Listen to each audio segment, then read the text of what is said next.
Assalamualaikum warahmatullahi wabarakatuh. Kita seringkali terjebak dalam pemahaman konvensional, membayangkan Tuhan sebagai entitas agung yang terpisah, duduk di singgasana jauh, sesekali mengintervensi urusan dunia. Pemahaman ini, meskipun menenangkan bagi sebagian orang, secara spiritual terasa kosong, menciptakan jarak yang mengganggu antara pencipta dan ciptaan. Itu membatasi pengalaman spiritual kita. Video ini mengajak Anda melampaui batas-batas konsep dualitas tersebut. Kami tidak hanya berbicara tentang keberadaan Tuhan, tapi tentang esensi dari keberadaan itu sendiri. Kita akan selami pemahaman yang jauh lebih dalam bahwa wujud Tuhan bukan sekadar ada, tetapi adalah hakikat, nafas, dan sumber energi dari segala sesuatu yang bisa kamu saksikan, sentuh, dan alami.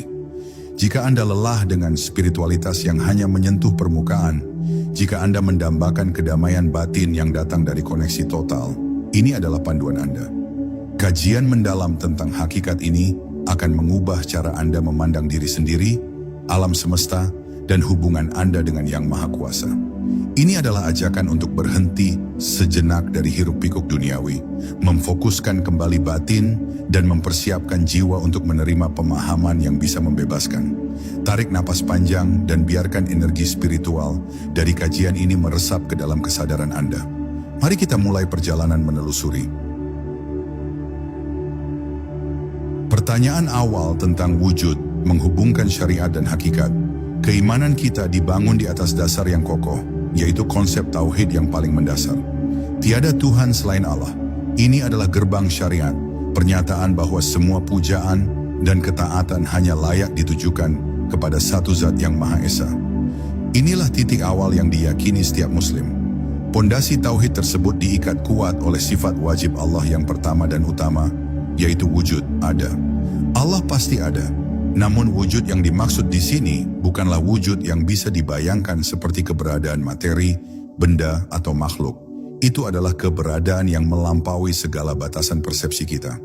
Permasalahan muncul ketika akal manusia mencoba menyandingkan wujud Allah dengan wujud makhluk. Kita memahami ada dari kursi, rumah, dan diri kita. Wujud-wujud ini terbatas, bergantung pada sebab akibat, dan pasti akan sirna. Wujud mereka adalah wujud terikat atau terbatas. Lalu, bagaimana kita bisa membayangkan wujud yang menjadi sumber dari semua keberadaan ini? Wujud yang tidak terikat oleh ruang, waktu, atau kondisi. Inilah pertanyaan yang melahirkan perjalanan dari syariat menuju tariqah dan hakikat. Pertanyaan ini memicu kebutuhan akan panduan batin. Para ahli tariqah memahami bahwa ada lompatan kualitatif yang harus dilewati. Keberadaan makhluk adalah bayangan. Keberadaan Allah Subhanahu wa Ta'ala adalah cahaya.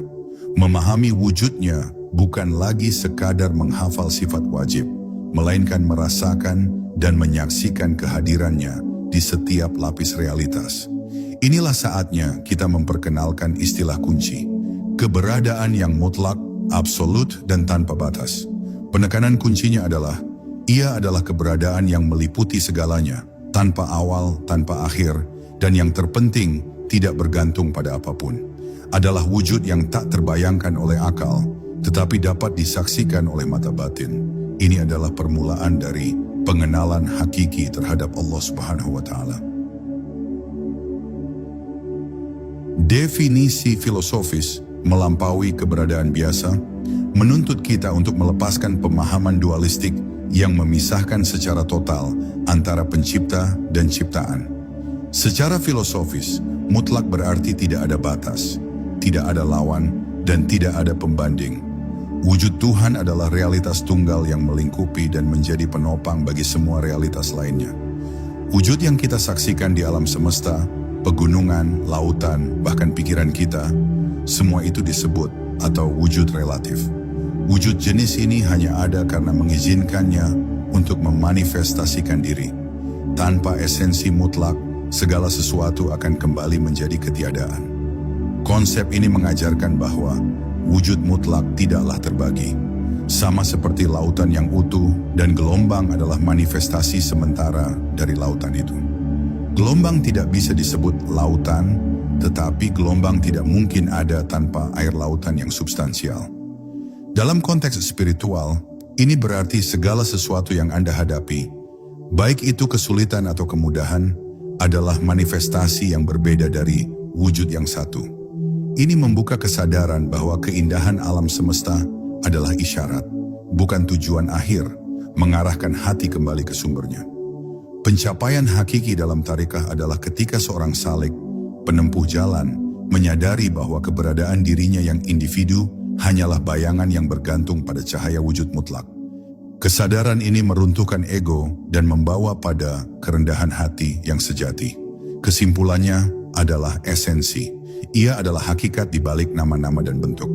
Ini bukan sekadar keyakinan teologis. Ini adalah mod kesadaran yang mengintegrasikan aspek spiritual dan material dalam satu kesatuan pandangan. Memahami ini adalah fondasi untuk merasakan ketenangan batin, karena kita tidak lagi merasa terpisah dari realitas tertinggi, melainkan terbungkus di dalamnya. Analogi kaca dan cahaya memvisualisasikan manifestasi. Untuk mempermudah pemahaman tentang wujud mutlak dan wujud makhluk, para guru makrifat sering menggunakan analogi yang kuat. Analogi cahaya dan cermin. Bayangkan sebuah sumber cahaya tunggal yang tak terbatas, misalnya matahari spiritual. Inilah representasi sederhana dari. Di hadapan matahari spiritual itu, terdapat tak terhitung jumlah cermin atau kaca. Setiap makhluk, setiap atom, setiap galaksi adalah cermin yang memantulkan cahaya itu. Yang kita lihat di setiap cermin itu adalah pantulan yang tampak seperti wujud yang berdiri sendiri. Pantulan di cermin itu, yaitu alam semesta dan kita, adalah cahaya, tetapi kita bukan sumber cahaya itu sendiri. Keberadaan kita adalah manifestasi sebuah penampakan tajal dari, tetapi bukan hakikat zatnya. Kesalahan fatal terjadi ketika cermin, makhluk, lupa diri dan mengklaim bahwa pantulan yang ada padanya adalah wujud yang hakiki.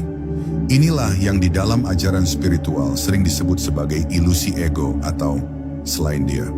Analogi ini membersihkan kesalahpahaman tentang kesatuan wujud yang sering disalahartikan.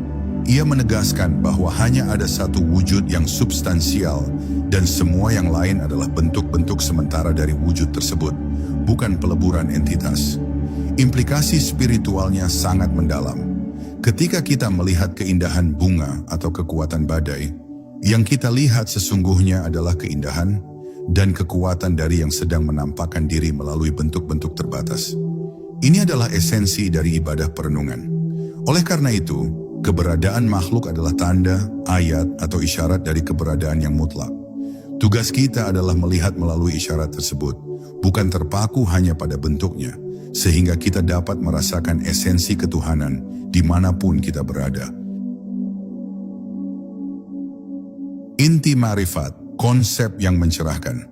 Dalam pandangan makrifat yang didalami oleh para arifin, orang-orang yang makrifat, realitas dualitas menghilang. Mereka melihat tidak ada dua wujud yang hakiki, hanya ada satu wujud yang menjadi substrat dari semua penampakan. Konsep yang sering disalahpahami sebagai panteisme sebenarnya adalah pernyataan kesatuan eksistensial. Ia disederhanakan oleh para guru sebagai tidak ada yang ada selain dia. Ini adalah puncak tertinggi dari tauhid yang menembus lapisan syariat dan hakikat. Perlu ditekankan, ini bukan berarti makhluk adalah Tuhan, tetapi bahwa makhluk berada karena Tuhan. Wujud mereka dipinjamkan seperti pinjaman energi yang memungkinkan sebuah bola lampu bersinar. Cahaya yang keluar dari lampu itu adalah manifestasi, tetapi bukan sumber listriknya. Penyelaman ke dalam adalah upaya untuk melepaskan diri dari ilusi keberadaan pribadi yang independen. Manusia merasa ada secara terpisah, dan inilah sumber dari segala kecemasan dan konflik, karena keberadaan pribadi itu fana dan rapuh. Ketika kesadaran mencapai titik ini, seseorang tidak lagi melihat orang lain sebagai yang berbeda atau yang asing. Mereka melihat refleksi dari esensi yang sama, wujud yang sama, yang sedang berinteraksi melalui berbagai bentuk dan peran. Inilah rahasia energi positif tertinggi. Jika wujud adalah esensi dari semua, maka setiap atom di alam semesta, termasuk diri Anda, membawa energi tak terbatas dari wujud mutlak itu.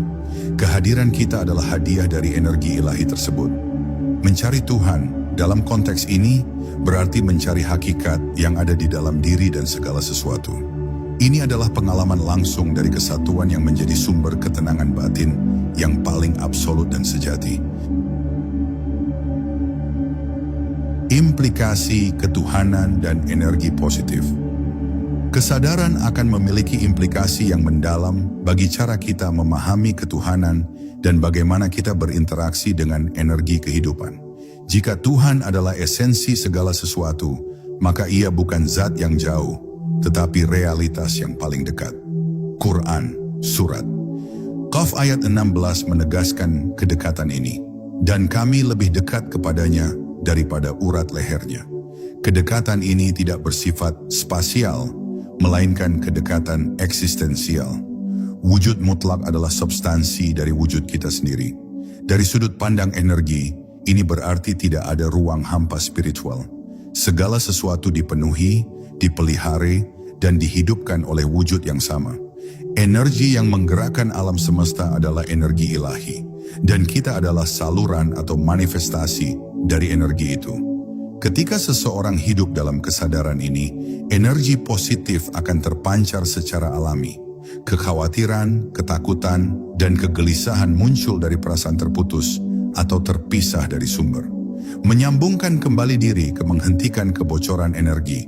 Praktik spiritual dan ibadah kemudian berfungsi sebagai mekanisme penyelarasan. Mereka adalah ritual yang dirancang untuk membersihkan cermin hati, agar pantulan dapat terlihat lebih jernih di dalam diri kita. Energi positif yang dihasilkan bukanlah sekadar sugesti psikologis, melainkan konsekuensi logis dari melihat kesatuan. Jika semuanya berasal dari sumber yang baik, agung, dan mutlak, maka esensi dari semua pengalaman adalah kebaikan, meskipun bentuk luarnya tampak menyulitkan. Dengan demikian, pengenalan terhadap hakikat ketuhanan ini adalah kunci utama untuk pengembangan diri, karena ia mengubah kita dari makhluk yang mencari menjadi wadah yang menerima wujud dan energi ilahi secara konstan. Mengubah sudut pandang pengembangan diri. Kesadaran spiritual tidak boleh hanya berhenti pada teori.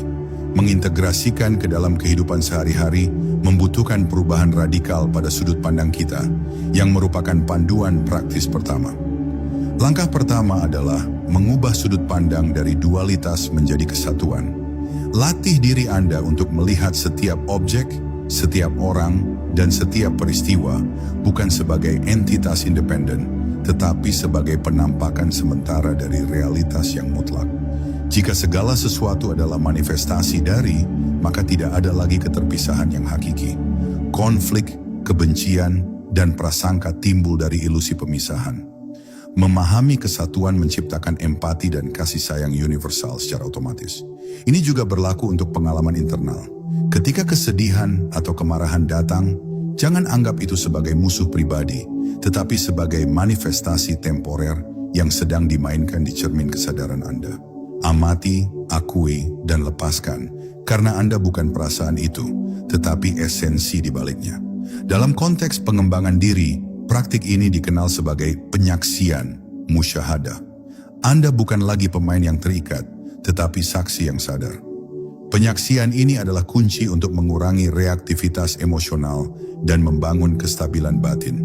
Setiap tarikan napas adalah kesempatan untuk praktik ini. Rasakan udara yang masuk sebagai energi universal yang diizinkan untuk menghidupi Anda oleh wujud mutlak, dan hembuskan napas sebagai penyerahan diri total kepada esensi itu. Ini adalah zikir tanpa lisan. Melalui latihan harian ini, kita bergerak dari syariat, melakukan amal, dan tariqah, meniti jalan, menuju ma'rifat, mencapai pengetahuan. Menjadi lensa yang membersihkan penglihatan Anda dari debu ego. Integrasi ibadah dan esensi ibadah dalam kerangka mengalami peningkatan kualitas yang luar biasa. Ibadah bukan lagi sekadar rutinitas yang diharapkan mendatangkan pahala di akhirat, tetapi upaya untuk menyelaraskan diri kembali secara total dengan esensi ilahi. Salat misalnya menjadi dialog eksistensial, gerakan dan bukan hanya gerakan fisik, tetapi penyerahan total wujud relatif kita kepada wujud yang mutlak. kita meletakkan kepala, simbol akal dan ego, di tempat yang paling rendah sebagai pengakuan bahwa hanya Dia yang hakiki. Puasa adalah latihan mengosongkan diri dari segala keterikatan wujud relatif. Rasa lapar dan haus mengingatkan bahwa tubuh ini hanyalah pinjaman, dan ketergantungan sejati kita bukanlah pada makanan atau minuman, melainkan pada pemeliharaan semata. Zikir, terutama zikir Isma'al, nama zat Allah, adalah upaya sadar untuk memanggil kembali kesadaran akan esensi itu. Zikir tidak hanya di lidah, tetapi di setiap sel, menyadari bahwa setiap detak jantung adalah hasil dari manifestasi berkelanjutan wujud mutlak. Tujuan spiritual dari semua ritual ini adalah fana, peleburan ego, dan baka, kembali sadar dalam wujud yang abadi. Ibadah menjadi proses alkimia yang mengubah kesadaran diri yang terpisah menjadi kesadaran akan kesatuan. Meningkatkan kualitas ibadah berarti meningkatkan kehadiran batin. Seorang salik yang memahami beribadah seolah-olah dia melihat Tuhan, dan jika tidak mampu, setidaknya meyakini bahwa Tuhan melihatnya, sebagaimana ajaran ihsan. Dengan demikian, ibadah menjadi jembatan antara yang fana dan yang abadi, sebuah perjalanan pulang menuju kesadaran bahwa wujud kita berasal dari wujud yang maha sempurna. Meraih ketenangan batin di tengah kegalauan dunia. Ketenangan batin adalah harta spiritual yang paling dicari, dan ia merupakan hadiah alami dari pengenalan. Kegalauan duniawi berakar pada ketakutan akan kehilangan dan keterbatasan. Kita takut kehilangan harta, jabatan, orang yang dicintai, dan akhirnya wujud pribadi kita sendiri. Ketakutan ini muncul karena kita menganggap wujud pribadi kita adalah milik kita sendiri, dan bahwa segala sesuatu di sekitar kita memiliki keberadaan yang independen. Ketika kita menyadari bahwa wujud kita adalah pinjaman, pantulan sementara dari wujud yang abadi, ketakutan akan kehilangan menjadi tidak relevan. Bagaimana mungkin kita kehilangan sesuatu yang sejak awal bukan milik kita? Pemahaman ini memunculkan kepasrahan yang sejati. Kepasrahan bukan berarti pasif, melainkan kepercayaan aktif bahwa setiap peristiwa yang terjadi di alam semesta adalah pergerakan dari melalui hukum-hukumnya. Oleh karena itu, musibah dilihat bukan sebagai hukuman, tetapi sebagai manifestasi dari salah satu asma dan sifatnya yang bertujuan untuk membersihkan dan memurnikan cermin hati. Pandangan ini mengubah rasa sakit menjadi pelajaran spiritual. Ketenangan batin sejati adalah kesadaran konstan bahwa Anda adalah bagian dari arus keberadaan yang tak terhentikan dan abadi. Anda tidak dapat gagal secara eksistensial, karena esensi Anda adalah itu sendiri. Ini adalah pembebasan tertinggi dari penderitaan psikologis yang disebabkan oleh ilusi kepemilikan dan keterpisahan. Kedamaian yang mengalir adalah hasil dari kembalinya kesadaran ke sumbernya. Melihat esensi dalam keseharian. Mengakhiri perjalanan ini, kita harus membawa tantangan langsung yang menguji sejauh mana konsep telah meresap ke dalam praktik hidup sehari-hari. Ini adalah puncak alur pengembangan diri kita. Tantangannya sederhana, tetapi membutuhkan kesadaran yang terus-menerus. Mulai hari ini, tataplah benda di sekitarmu, tatap dirimu di cermin. Bisakah kamu melihat bukan hanya keberadaan, bentuk, tapi esensi yang mengalir di baliknya? Saat berinteraksi dengan orang yang menjengkelkan, tantang diri Anda untuk melihat melampaui persona yang tampak. Bisakah Anda menyadari bahwa wujud yang satu sedang memanifestasikan dirinya dalam bentuk yang menguji kesabaran Anda? Saat menikmati makanan, tataplah makanan itu. Sadari bahwa energi yang terkandung di dalamnya, yang akan menjadi bagian dari wujud Anda, berasal dari wujud mutlak. Makan menjadi ritual syukur yang mendalam. Ini adalah latihan ma'rifat yang harus diulang ribuan kali, sampai mata batin terbuka dan Anda mulai melihat tanda-tanda Allah Subhanahu wa Ta'ala di mana-mana, persis seperti yang dijelaskan dalam ajaran spiritual. Latihan ini secara bertahap menghancurkan berhala-berhala di hati, yaitu keterikatan dan rasa takut yang kita berikan kepada wujud-wujud relatif, karena kita menyadari bahwa yang hakiki untuk ditakuti dan dicintai hanyalah esensi mutlak. Keberanian sejati muncul dari sini. Ketika adalah yang terdekat, yang paling nyata, dan yang paling sejati, maka kekalahan dan keputusasaan menjadi mustahil dalam pandangan hakiki.